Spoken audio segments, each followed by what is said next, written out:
Hello, Nikita. Hey, Bob. How you doing? I'm doing all right. How about you? I couldn't be better. Let me introduce us.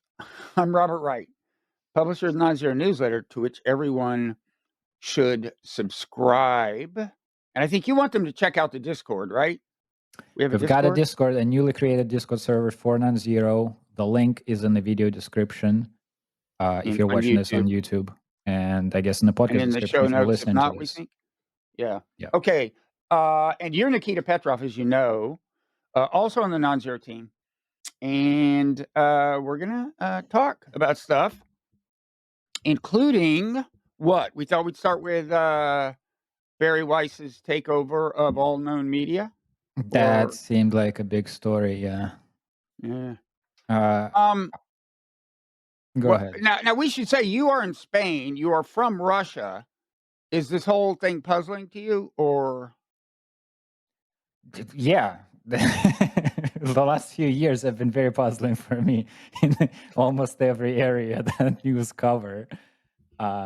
This one, well, let me show you this. This is the two narratives that I've seen in different ways presented about the acquisition.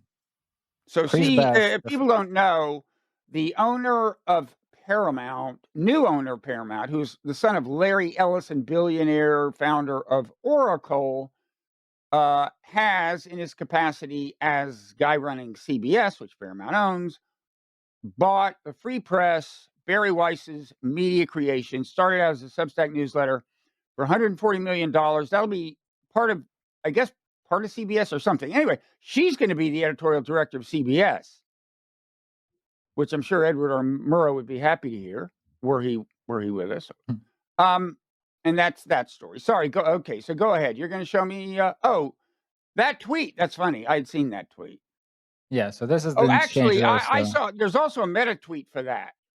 So there's that tweet, and then somebody quote tweeted it, and I'll get back to that. But go ahead and tell us what's in that tweet.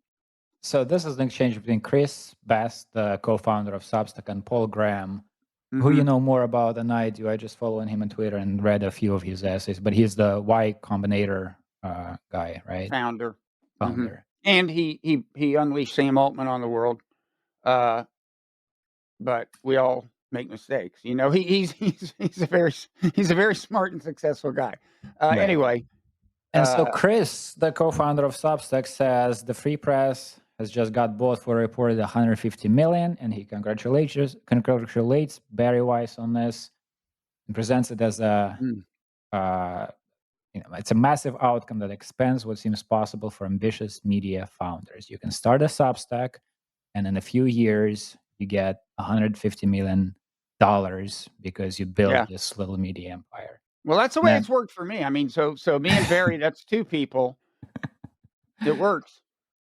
And then Paul says, surely this is an anomaly. They got bought as part of a plan to control the US media, not for their revenue growth. Chris replies, whose plan? And Paul does not respond to this. But I've got another tweet from Glenn Greenwald. This is before the Free Press acquisition, I guess, but the conversation was already happening. And I think it has more to do with TikTok, the conversation about the TikTok purchase. And he says that... Which, by the way, Ellison is also involved in. Because Oracle has long had this, for a while, this association with TikTok. And then Trump created, and this involved violating the law, but never mind, because he was supposed to just kind of shut TikTok down according to the law. But he is creating this American version of TikTok, and Larry Ellison and these various other people are going to be investors and kind of running it. Sorry, go ahead. Right. And so Greenwald's description of the situation is: Larry Ellison, the mega billionaire Oracle founder and the IDF's largest private donor, is now taking control of CBS, Paramount, TikTok, and likely CNN. I don't know what CNN refers to actually here. I think, I don't know. He said likely CNN. I guess that's likely, yeah. Order to be next on the agenda.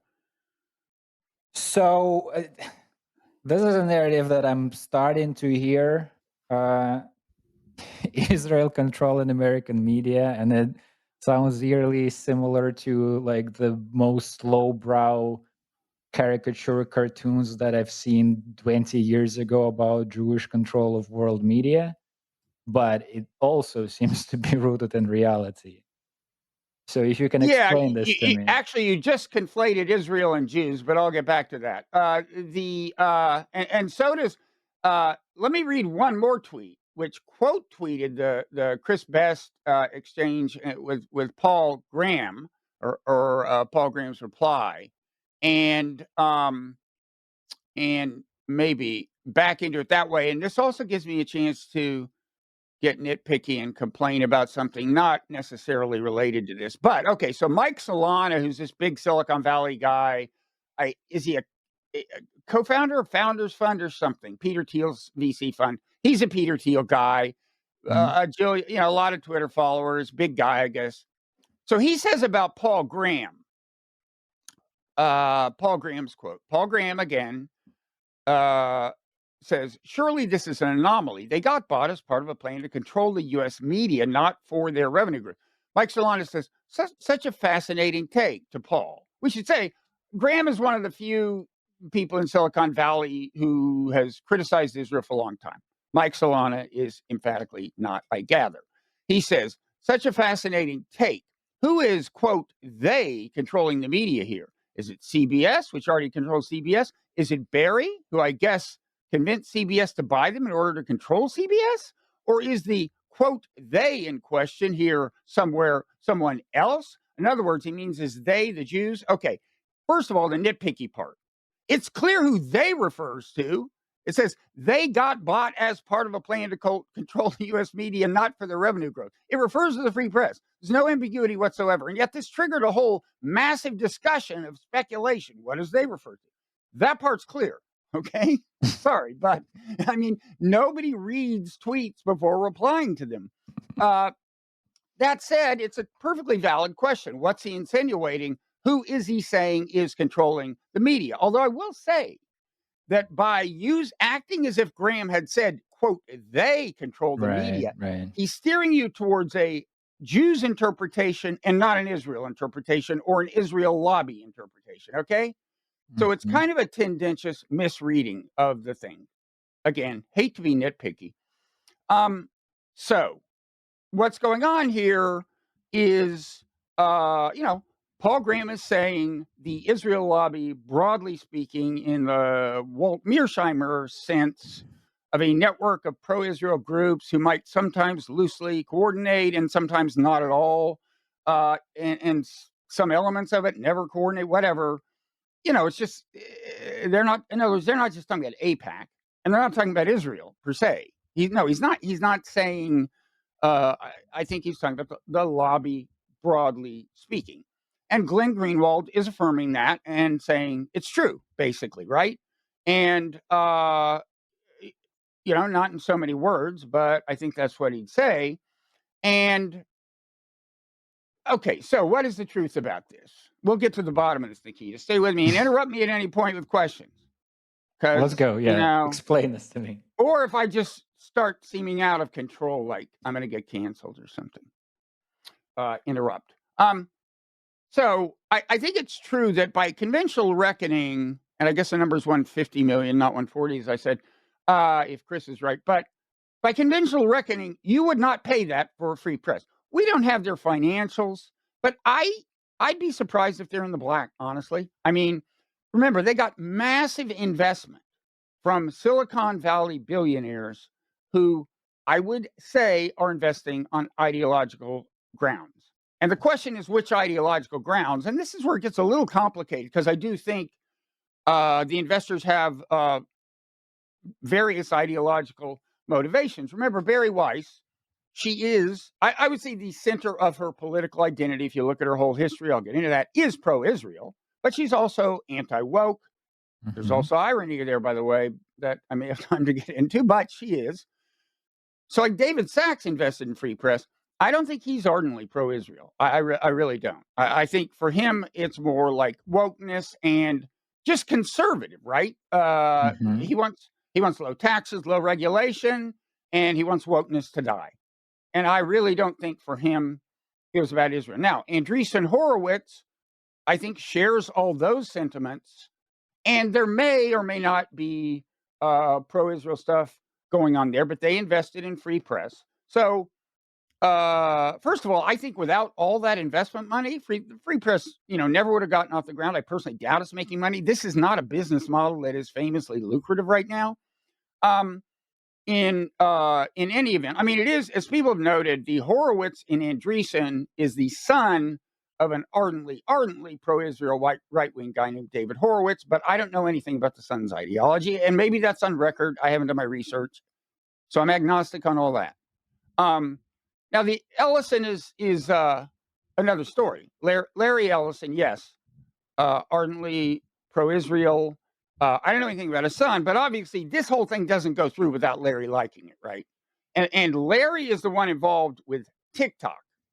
And in the Non-Zero newsletter last week, as you know, we had a little item basically based on this piece in the American Conservative about how all the people who are or are reported to be investing in the new America TikTok are either reliably or passionately pro-Israel, and there's other stuff in the American Conservative piece indicating, yes, a clearly pro-Israel slant. Since then, or at least pro-Israel infrastructure personnel, let's say, including staff.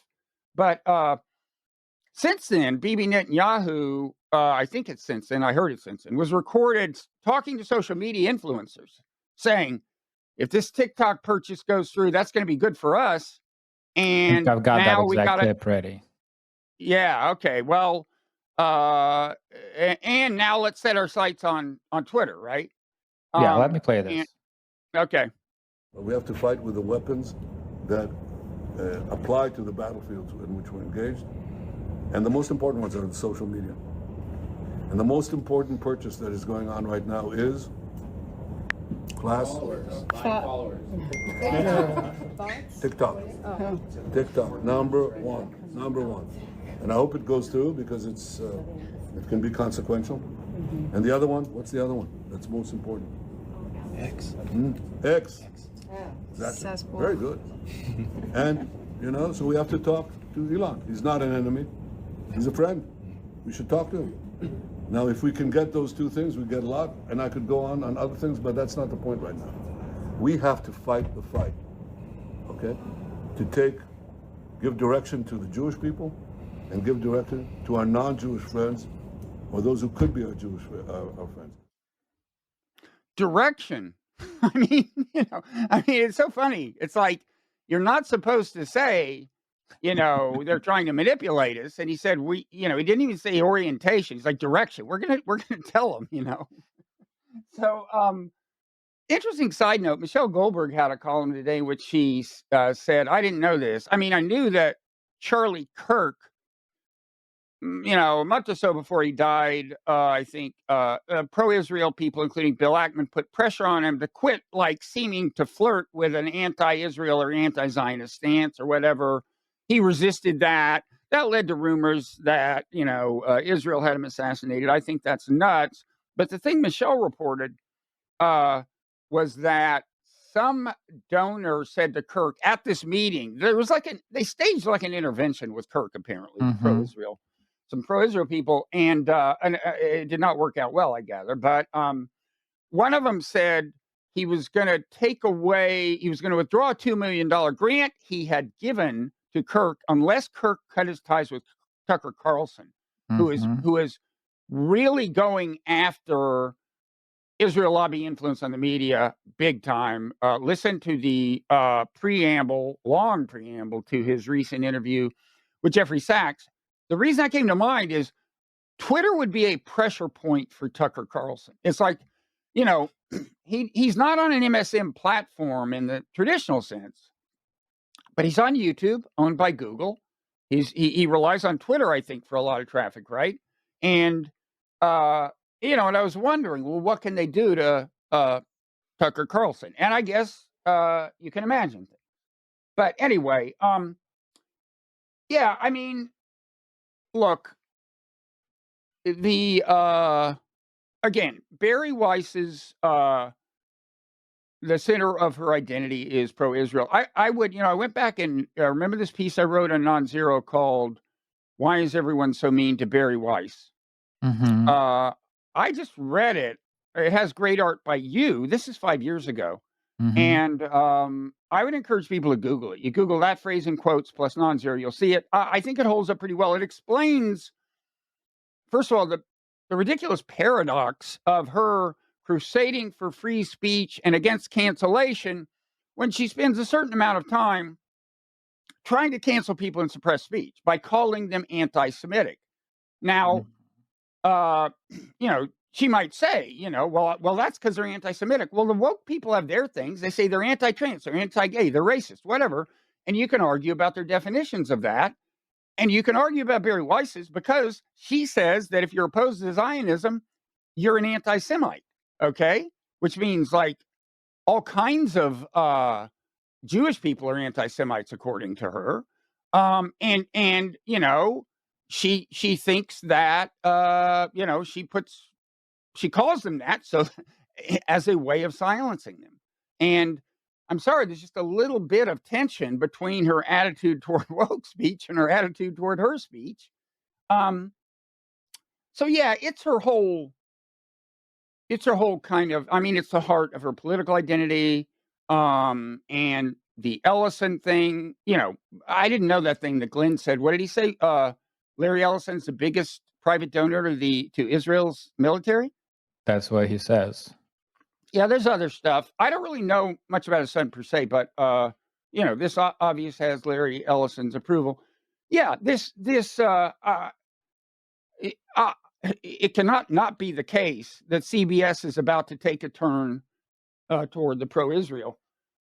And I think this has been underplayed in the media. The Washington Post did a long story on the Ellisons and Paramount and CBS and Bari Weiss. And the word Israel appeared once, like kind of in passing. Oh, also, all three support Israel. No, it goes beyond that. This is like Bari Weiss's mission in life. So how big of a portion of the U.S. media is this? Are we talking about? Like, remember, I'm Russian. In my context, free media not controlled by the government. That's a short period in my country's history. And I remember like this TV channel is owned by this one oligarch, the other is owned by this other one. They battle it out. Yeah. What I'm hearing now about the U.S., like I can't make heads of or tails of it. Whether you've got free media with a lot of private, billionaires, like private individuals and corporations, and it's just like a complex landscape of interests, or Israel is about to control the U.S. media. Is that anywhere close to reality? No, that's not anywhere close. Because you add up CBS and the free press and even Paramount and what they can do with movies and whatever else they'll buy. It's not like a majority of the media landscape. Now, there is a lot of support in U.S. media for Israel, and I would say at this point, kind of, how would you characterize it? Not just like, yeah, I wish Israel well, but yeah, we're with Bibi, which is pretty fucking extreme, right? Sorry about the language. Right now, given the thing in Gaza and everything, Israel's been on a total rampage militarily in the region by its own standards, by any recent standards, I would say in world history, honestly. So to support the government now, it's pretty extreme. And there's a fair amount of, it's not so much active support in the media. It can take such subtle forms. Even like this recent, I think it was the New York Times piece, Wall Street Journal pieces, like, political constraints Bibi Netanyahu faces about Gaza. Why it's hard for him to do a ceasefire. You always see the stories about Israel. You never see them about the Palestinian side. But constraints always exist. Believe it or not. Yasser Arafat had them, leader of Hamas had them, and so on. So it can be That's not even conscious, I don't think. That's just like looking at Israel as like kind of our ally, kind of like us, and just the Palestinians as this kind of alien thing, like they just kill people. We have political constraints. I don't know, but it assumes a lot of forms. Uh, but no, it's not. It's not Israel. No, it's not. And I wouldn't have. Paul Graham used the word control. Right. I That's wouldn't have why I'm used bringing that this word. up. Yeah. I would say they want to expand the influence of a Right. strongly pro-Israel perspective. And one reason I say it's being underplayed by the media's coverage of this is like, I mean, look at Gaza. It's not like this happened 10 years ago and you get CBS falls into strongly pro-Israel hands. I mean, come on. This is a big issue of our times. Looks pretty horrific to me. It's US tax dollars paying for what's happening in Gaza. We're giving them the weapons. I just think, honestly, I would say the underplaying of the fairly obvious ideological agenda here is itself a sign of, an imbalance of perspective in American media. Not that it's always coming from these people who are even thinking of themselves as pro-Israel. It's just an imbalance. And there is still this is the thing. There's the most reluctance to still talk about. Okay, in the realm of the Israel speech code, used to be you couldn't say apartheid. You can say that. Originally, nobody was calling it genocide. Now, Marjorie Taylor Greene's calling it genocide, and lots and lots of people are. But the thing about pro-Israel influence in the media is the closest thing to a line you're not supposed to cross, and that's why Tucker Carlson is getting blowback and will continue. And this one guy was willing to use $2 million worth of leverage to get Charlie Kirk to cut ties with Tucker, according to what Michelle Goldberg said today. I hadn't seen that report, but she's, Michelle's reliable. So I don't know what else. I really would ask people to. Do I often engage in self-promotion? Nikita, you tell me. Very reluctantly. Very reluctantly. In fact, I'm at this very moment, someone has a gun to my head, but I would encourage people to Google that. Why is everyone so mean to Bari Weiss? If you think it's worth, it was non-zero. If you think it's worth sharing, share it. It's a very calm assessment of the paradoxes of her worldview and the way this whole issue is processed in America. And I said at the time, 5 years ago, this makes it more likely that we will wind up in war with Iran. Well, we've now attacked Iran. It was not the kind of, so far, not the kind of war I had feared. But so, yeah, what else can I answer for you today, Nikita? Honestly, my questions are so basic. I feel ashamed bringing them up. This whole, Israel hasn't really been on my map of things to follow until the current crisis in Gaza. But since then, this has become such a huge part of this American discourse with which I have to be associated with, and I can't figure any of it out. Is the U.S. relationship with Israel a wholly special relationship that doesn't have other, is the U.S. the only ally of this sort of Israel's, and if so, why? Well, I mean, it's by far the most powerful and important ally. Yes, and I mean, if you just look at Britain, France, Spain, America. Can you name the one that hasn't recognized Palestine as a state? Yeah, I mean, yeah, we stand out, but I would say qualitatively, the idea of a lobby like this that is shaped. And first of all, I want to stress the Israel lobby in America. It certainly doesn't include all Jews in America, and it doesn't include only Jews in America. The Christian evangelicals are considered, and some of their leaders are considered an important part of the lobby, and that's why Tucker is a problem for them.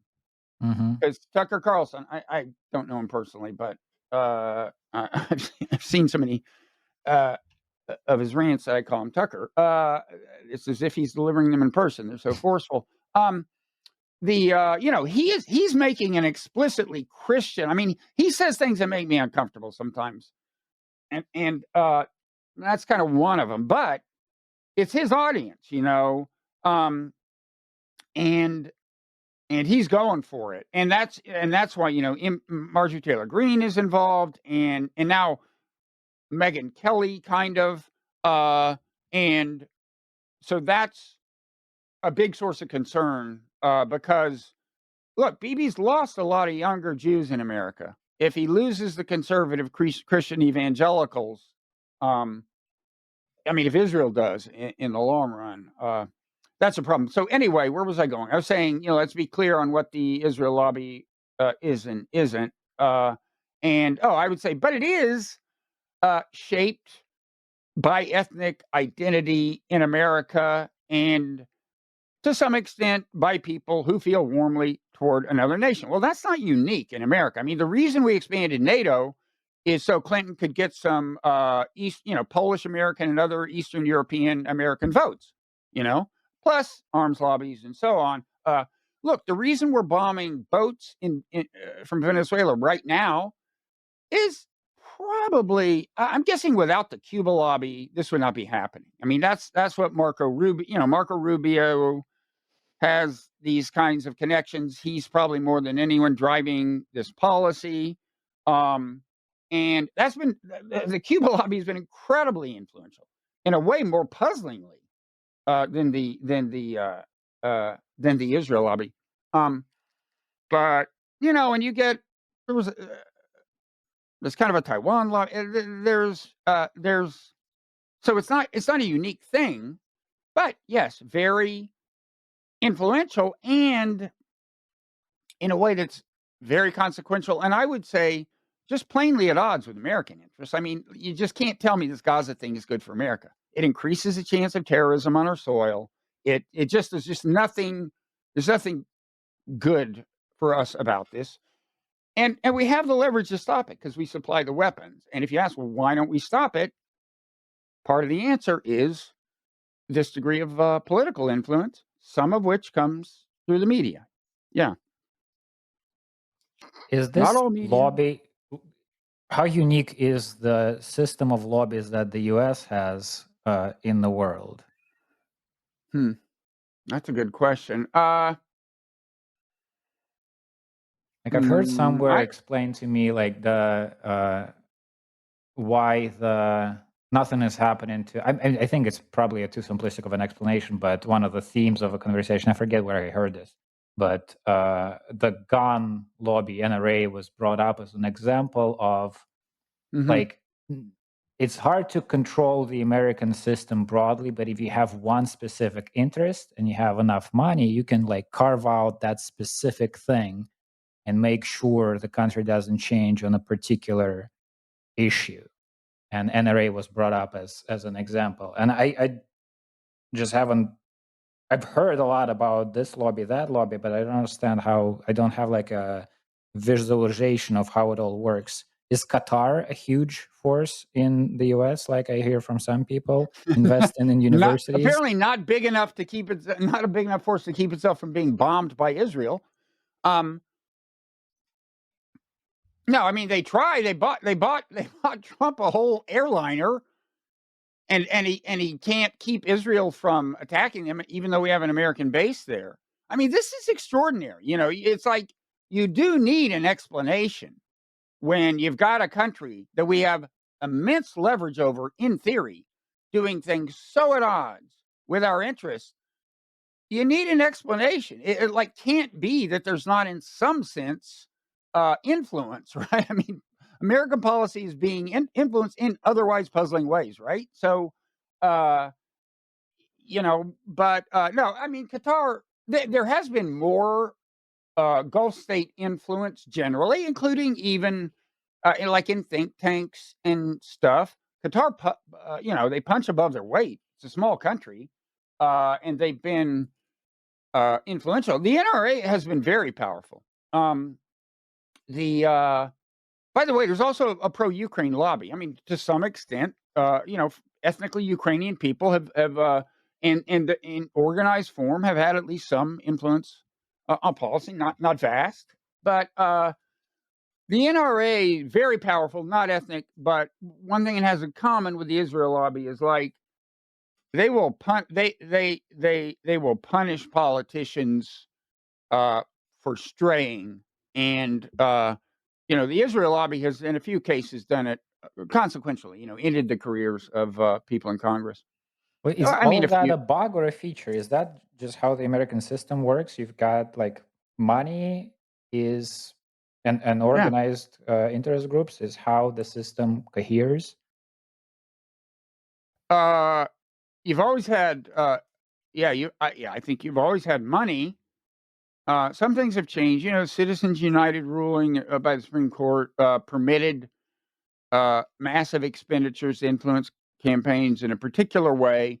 And I think, and wealth, I think is getting, income has gotten less equal. I think the distribution of wealth has. And so it's more like an oligarchy, I think, pretty clearly, especially in recent years. And yeah, it's not good.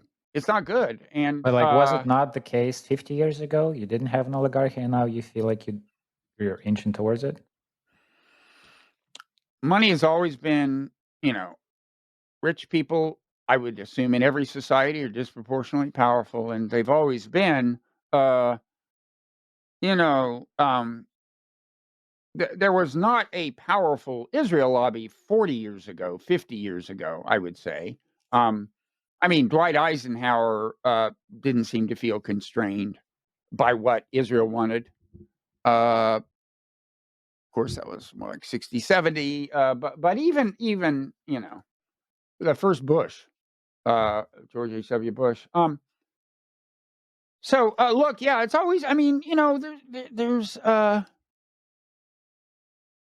money talks, and it always has. And I'm not enough of an historian to be able to compare this broadly with, America. Look, it was created by guys who owned land, and many didn't, and yeah, that's the world we live in.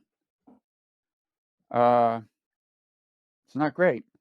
Let me play you a Trump clip on TikTok, and the question here. So we've been talking about Israel's influence, but that's just one of the things to look at. There's also like this administration's influence over media, right? This is a curious moment in one of the Trump's interactions with the press. Mr. President, now that Americans will have operational control, do you want to see the algorithm suggest more MAGA-related content prioritized? I always like MAGA-related. If I could, I'd make it 100% MAGA-related. It's actually a good question, but I would, yeah, if I could make it 100% MAGA, I would, but it's not going to work out that way, unfortunately. No, everyone's going to be treated fairly. Every group, every philosophy, every policy will be treated very fairly. So he says if he could, he would make it 100% MAGA related. Why can't he? Well, first of all, I want to say, I think that's to his supporters, that's part of his charm. And that's what, like there will be some places, God knows, some blogs, maybe some MSM where the headline is, Trump says if he could make it 100% MAGA related, he would, right? But it's kind of the jokey honesty of that part that some people find charming. And then if you listen, he says, no, everyone would be treated fairly. First of all, it's not, if we're talking about TikTok, it's not just about the algorithm. It's not, per se. It's about, what's the term? Trust and safety. In other words, the speech police. These social media they can take down accounts. They can take specific posts and accounts and subdue them within the algorithm. In that sense, it's about the algorithm.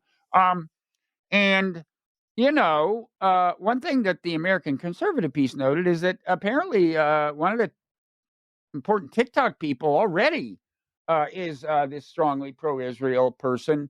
And that's new. It was in, if you remember the way this unfolded, at first there was this, all this fear about Chinese influence on TikTok, and then that kind of petered out. And then Gaza started, and then people in Congress started complaining about pro-Hamas bias on TikTok, and that became the big thing, which isn't that shocking given TikTok's demographic? You don't have to imagine a conspiracy. You have a lot of very young people, and many, I don't mean a lot of young people are pro-Hamas per se. I mean, that was like a caricature of them, but they're pro-Palestinian. Since then, I think the trust and safety has already moved, according to this article, or it suggests that it's moved in a pro-Israel direction. Look, the algorithm, there are all kinds of ways you can bias the speech if you want, if you've got control. I think there's some sense in which ByteDance is going to still control the algorithm in its most generic sense, but still, there will be plenty of things that people at the top of TikTok can do to bias speech on TikTok, and I believe they will with respect to Israel. I mean, I don't know if I were a billionaire, I wouldn't spend all this money unless I was getting something for it. And, all the billionaires in question seem to have one thing in common. So I saw Trump on TikTok talking to me, the TikTok audience, saying, I saved TikTok. You're welcome. So, I mean, are you worried about the bias just within domestic American policy, that the algorithm will change to favor one political party? I would guess it would also work. I mean, these are conservative investors too. Yeah, so it could well, or at a minimum, certain things on the left that they find particularly annoying may have less of a voice, I would think. And look, they would say this was happening on the other side. We now know that the Biden administration was exerting kinds of influence. Now, some of them, were about pandemic policy, but that's ideology in a sense. And there was also foreign policy stuff going on. Who did this? And domestic, I mean, there was the laptop story, right? The Hunter Biden laptop. Right. Well, now that's a good example. That is partisan. Yeah. And so, yeah, I mean, they have their side of the story. And they would say you guys started it, and it's like the Israel-Palestine conflict. You can go back forever, and they say, but before we did this, you did that. Right. Well, so that's kind of my question. Like, is what we're discussing here just sort of the ebb and flow of the American system? Like, you're just gonna have these, this billionaire buys this newspaper, and then it gets acquired by a different one 20 years down the road, and it's just how it plays out. You're just watching this game. Well, I mean, again, it's not, I mean, William Hearst is apparently, I gather, helped start the Spanish-American War or something. I'm not an expert. So it's been going on a long time. And there's always, even when it was not so much an oligarchy and it wasn't so much billionaires, there was always a connection between media and the elite establishment, right? And that's played out in various ways. And in some ways, I mean, it's funny. This is, I guess. I think originally people thought the internet was going to kind of change that forever. And there was going to be this just decentralizing influence. Anybody can start a blog. To me, what it now looks like more is that it's a period of rapid transition. And these transitions keep happening. So you move to blogs, and then, you got Substacks, and you got YouTube creators, and you got social media. And every time there is a decentralizing effect and all these new people arise that you can't control, the establishment finds a way to start consolidating control. And in a way, that's the most interesting thing about this. Mm-hmm. I thought Free Press was a Substack, just this one person. I thought Substack was going to let 1,000 flowers bloom. Well, no. These investors from Silicon Valley supported this one person, built it up into this big thing. This other billionaire is going to make it a bigger thing. And, and so it's these thousand flowers keep not blooming for long. You can you still can start a Substack. It's Yeah, how but much of big a piece of a pie you can have, you're going to have, but you have a chance, right? I would Nobody's say less barred than when except I for Alex started Jones, mine. maybe. And I would say it's getting harder, partly because of one billionaire, Elon Musk, suddenly decided, no, you can't put URLs in tweets or they won't get any Right. action. That, as you know, Nikita, that's been a big problem for us and many other Substack newsletters. Right. Very big problem. And that's like one billionaire who seems crazy as a loon. And he certainly has his ideology. Yeah.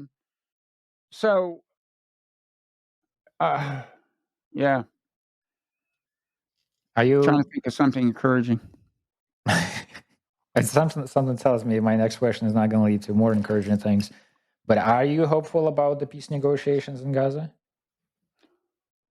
I don't, not very. I mean, I would need to know how likely peace is to endure, how likely this is to end. I'd need to know how desperate Hamas's situation is on the ground. A, how much leverage the Arab states are putting on them. B, and why the Arab states are doing it. But this is, I was talking to a guy yesterday who knows a lot about this shit. It was a private conversation. I won't tell you who he is, but he was at a think tank for a while, and now he's something else, and he's, knows a lot about the Middle East. And I said, well, why are these Arab states putting the pressure on Hamas? And he said, well, Qatar doesn't want to get bombed again. Israel just bombed them. Turkey is afraid that Israel will play the Kurdish card, which is to say incite Kurdish insurrection within, Turkey already has a problem with Kurds. Apparently, I guess Israel has signaled in some way I didn't understand that they're willing to play that card. And then Egypt is worried that Israel will, I guess, in the Camp David Accords. I don't know enough to say who that would hurt more between Egypt and Israel. Apparently, Egypt thinks it's a credible threat, according to this guy. This guy knows a lot, and so again, Israel. And let's be clear. Two of those three things are really, breaking the rules, right? Attacking another country, arming whatever rebels are doing, whatever they would do inside Turkey. But so I would need to know that, because otherwise, unless Hamas is desperate, having a lot of pressure put on them, you wouldn't think.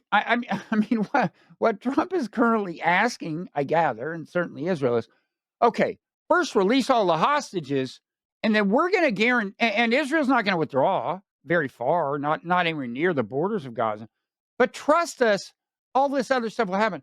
Why would anyone trust Trump or Bibi about anything?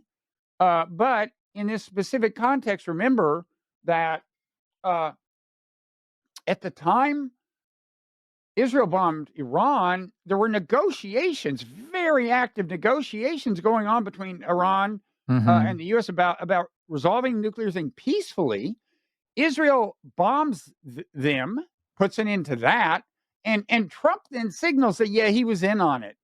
There wasn't this clever. And now Trump and Bibi are like, okay, but trust us. It's just so again, Hamas. Do you buy that? Do you buy that Trump was in on it? Well, I buy that if I was Hamas or anyone else, I would err on the side of yes, right? That's the way you look at these things. If you're the one who has the most to lose, if Trump is telling the truth, well, look, Trump is just famous for reneging on deals. He did this in the business world. I was talking to somebody whose father did business with him, and he said the thing about Trump is you cannot deliver the final bit of the goods or services until he has paid you all the money. Because if you deliver everything, he'll just say, no, I'm not giving you the rest of the money. I don't care what the contract says. So that's they're Hamas would have to be either under a huge amount of pressure. And look, these states have the leverage, I guess, collectively, because Hamas has to get support from somewhere, or just in a very dire situation on the ground in Gaza, to do what is currently being demanded of them. But if Trump really wants peace to happen, he might sustain these negotiations. Again, we do have the leverage with Israel if he wants to use it, and apparently he is starting to play a little bit of hardball. So he could be that this evolves into something that works. But the current demands assume that Hamas is just completely desperate, or right. And what Hamas gets out of this proposed deal is just that they're going to be, let go, right? Well, yeah. I mean, they say they'll let them leave the country or stay there and give them amnesty. Again, you'd be crazy to trust Israel on the amnesty part, right? I mean, they won't. They won't. As a practical matter, if I'm in their shoes, I'm thinking, no, I could wind up in prison if I stay in Gaza. I'm leaving Gaza if I don't want to be in prison. Because again, I mean, Bibi is as untrustworthy as Trump, which is saying something. Do you have but yeah, that's the offer. I mean, I do think they have the chance to not get killed, and that can be pretty appealing. That's why I say if they're in a really desperate situation on the ground, and Israel really can come in and kill them all, I'd give it some pretty serious thought if I were them. Here's a take I heard. Hamas already won. It's just going to take 40 years to manifest. And the whole, their end game, the whole reason for the October 7 attack was to provoke an overreaction that would then destroy Israel's reputation in the world and diminish its stature in the world. And they're playing the long game, and it's religious fanatics who are willing to sacrifice their lives to be seen as heroes by their descendants. I'm giving this as an example. This is like a take I heard from a guy. But do you have a theory of mind of Hamas? What was their goal when they launched the attack? I think it's nonsense that this was their plan. I mean, I don't think Sinwar planned on being dead. I had a podcast conversation with Rob Malley, long time involved in negotiations. He was at Camp David on the U.S. team. Very smart, reasonable guy. He says he thinks Sinwar's main aim was just to get hostages, because traditionally Israeli hostages have been huge leverage. You remember, Israel traded 1,000 prisoners for one guy, one soldier, and Sinwar himself was in an Israeli prison. And I think there was a swap that got him out. And apparently at the time, I think Rob said something to the effect that, at the time, he said, I'm going to get a lot more of these guys out. Now, that wasn't his only aim, but this was, Israel always responds disproportionately in terms of number of casualties. But this is adding a zero to the ratio almost. You can understand how he did not expect it to go on this long and kill this many people, including him. Okay. No, I mean, look, do I think all of this may come back to haunt Israel? Sure. But, I mean, tons of, males in Gaza between the ages of, 10 and 16. I mean, many of the older ones have been killed. I mean, that's Rob said the targeting criterion is if they're male, they look old, they look like 18 or so, or that you think whatever you think they're, you kill them. It's not they're not wearing uniforms. Just kill the males. And so, but there are younger ones, and most of them, I would say, have a family member who's been killed or maimed by Israel. If you define family to go out to cousins, certainly. And that could come back to haunt Israel in all kinds of ways, and come back to haunt America because we're providing the weapons. But this was not the plan. This was not Sinwar's plan. What's happened? So, whew. Thank you for letting me go on. But I need a nap now.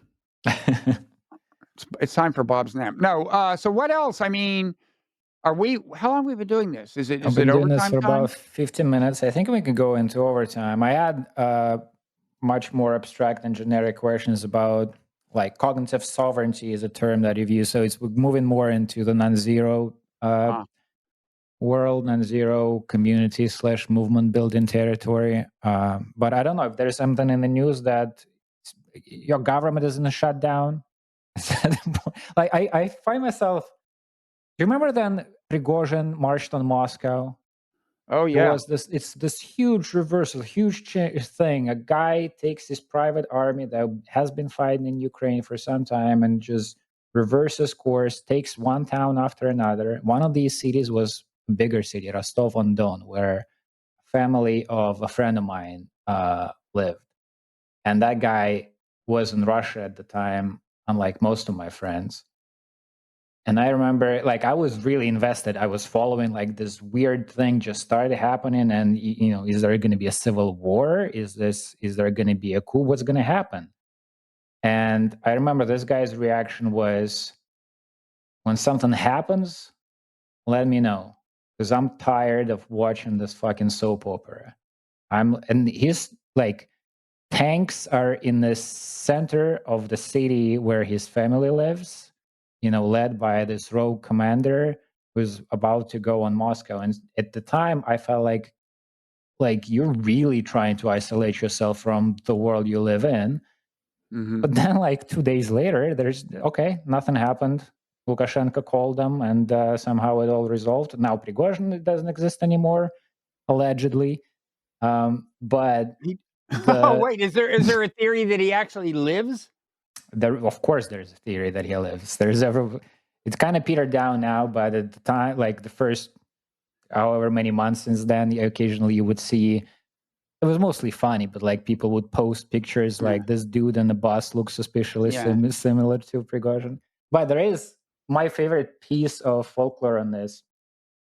Actually, like, this is just a fact that I don't know what to do with it, except that it seems poetically interesting.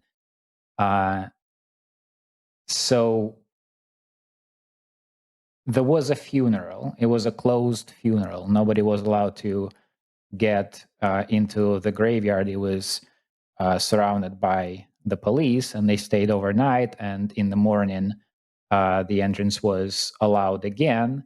And after that closed funeral, if you went to his grave, there was like a wooden cross, I think a picture of Prigozhin, which is normal for a fresh grave. And then there was a poem from this famous Russian Soviet poet, Joseph Brodsky. And the poem it's an excerpt from a longer poem, which I happen to know. I really like that poet. And the poem is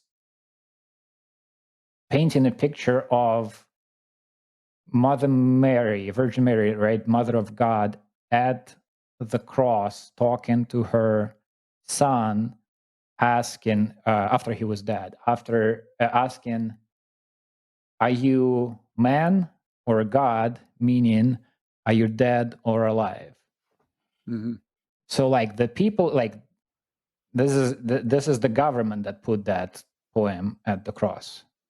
This is them planting a seed.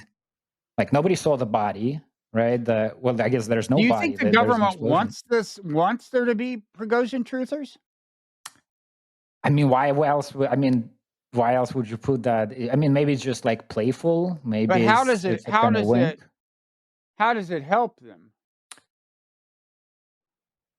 I mean, then people can say, "Oh, I don't think Putin had him killed." Putin wouldn't do that, or what?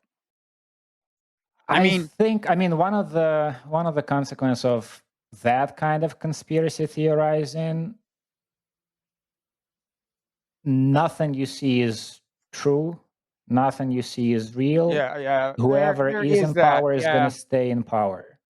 Whether it's Putin or maybe Putin does not exist and it's actually a shadowy cabal of people you've never seen, but whoever they are, you've got no levers to pull. No. There is no, you can, when you see an attempt at a coup and their armies are being moved, even that is all theater. And you just, watch your TV, go about your business, do your work. Don't worry about it. Yeah, I mean, people who've lived in very authoritarian countries, even borderline totalitarian, I guess, some of them say that, like, part of the game is just, gaslighting you. I guess to get you to a point where you don't know what to believe. Right. I don't know. I guess that's true. They know what they're doing, but I want to. I've got this. There's this part of my brain that, like, 15 minutes after I say something that could be misconstrued to my disadvantage, like, injects it into my consciousness. Uh-huh. I want to say the thing, and is very active when I'm talking about Israel from past and bitter experience. But when I said if I were a billionaire, I'd want something out of my investment in TikTok. And all these billionaires have something in common. I didn't mean they're Jewish. Rupert Murdoch is one of them, but he's been reliably pro-Israel. And of course, there are Jewish billionaires and who aren't pro-Israel. But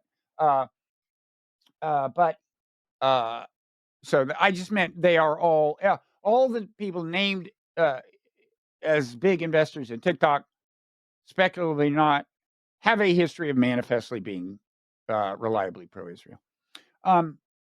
So should we could talk more about Prigozhin truthers and stuff, but we should probably go into overtime. We want to talk about this movie, One Battle After Another, right? Which I saw last night. You saw. We have different views of it, I think. Talk about that. We can talk. I want you to go on give me a pitch for the term cognitive sovereignty that I've heard you use a bunch of times, but I've never heard you really flesh it out. Now, do you mean cognitive empathy or cognitive sovereignty? I've started cognitive using sovereignty. Yeah. Yeah. The empathy, that bit I know. The cognitive empathy thing, that sermon I've heard. Yeah. It sounds like you still enjoy them. Sounds like you just can't get too much of it. Yeah, the idea there is, and I didn't originate the term, and I've only seen it a few places on social media, but the context I saw it in, and I'm writing about this in the book that comes out next year on AI, but is with like various algorithms, as a rule, AI driven, ranging from social media to algorithms to like large language models themselves, exerting more influence on us. Preserve your like freedom, your autonomy. Like, make sure you're not overly susceptible. I think one context I've seen this in is these stories of these chatbots that are so intent on giving you the kind of feedback you like that they start reinforcing, driving you into a spiral of self-delusion or paranoia or whatever. And so, and I do think it's going to be a big thing. And these AIs, they're just going to be, I think most people still don't understand what's about to happen. And I don't know how soon it'll happen, but they're going to be more and more influential. They already have demonstrated amazing persuasive powers just in argumentation. And remember, on social media, you don't know who's a real person and who's a bot, as at least the way things are structured now. And they're going to have incentives to get you to buy things, or if they're in the hands of powerful people, maybe get you to believe certain things. So it's it's about building up resilience. And one approach to it is, I would say, kind of mindfulness, like just be aware of how your feelings are subtly making you respond in certain ways to certain influences. Try to preserve a little equanimity and detachment, and so on. But the sovereignty is with respect to the encroachment of algorithmic influence. We heard about, by the way, ChatGPT Pulse. We haven't talked about that. I haven't looked into it, but it sounds eerie. A new feature that allows ChatGPT to message you proactively. Yeah, we should talk about that. I have a take, not original, but urgently important, and America must hear it. Unfortunately, it's going to happen on the other side of the paywall, Nikita. Okay. I can tell you a story about visiting a prison in Vilnius, which I recently did on the other side of this paywall. Okay. Well, anyway, people can, if you're a paid subscriber to Non-Zero Newsletter, link is in the show notes or in YouTube and Wright, and it's everywhere, isn't the link? It's everywhere. Or if you just go to the Non-Zero Newsletter at nonzero.org, you'll see a post for this issue. And if you click on that, you'll see that to get to the overtime part of that, you're going to need to get past the paywall as a way to do it. And then you can also just set up your podcast feed so that you don't have to mess with that again if you listen by audio podcast. That's right. If you become a paid subscriber, just listen in Substack app and you're fine. Yep. Plus, you get in on our very special Zoom calls. And at some point, if this Discord thing evolves to a point where there's a special channel for special people, you'll be one of the special people. But right now, the Discord is originally, we're going to start with it just open for discussion, right? Yeah, we're starting. We should say a few words about this. So Danny Fessner is going to, we decided there are going to be meetups. We haven't yet figured out what exactly they're going to be about, what shape they'll take. The most popular, I think, suggestion for now is a book club. And the most popular suggestion for a book is Yudkowsky's AI. If anyone kills it, everyone dies. Yes. That's right. But there can be a million of other things that we do, different kinds of online meetups, in-person meetups, clandestine propaganda operations, to be a part of that conversation, to discuss what it is that we want to be doing. Click on that link in the video description, join the Discord server, and we'll talk. Okay. Well, thanks, everybody. Whether or not you're going to join the other special people in overtime. But you really should.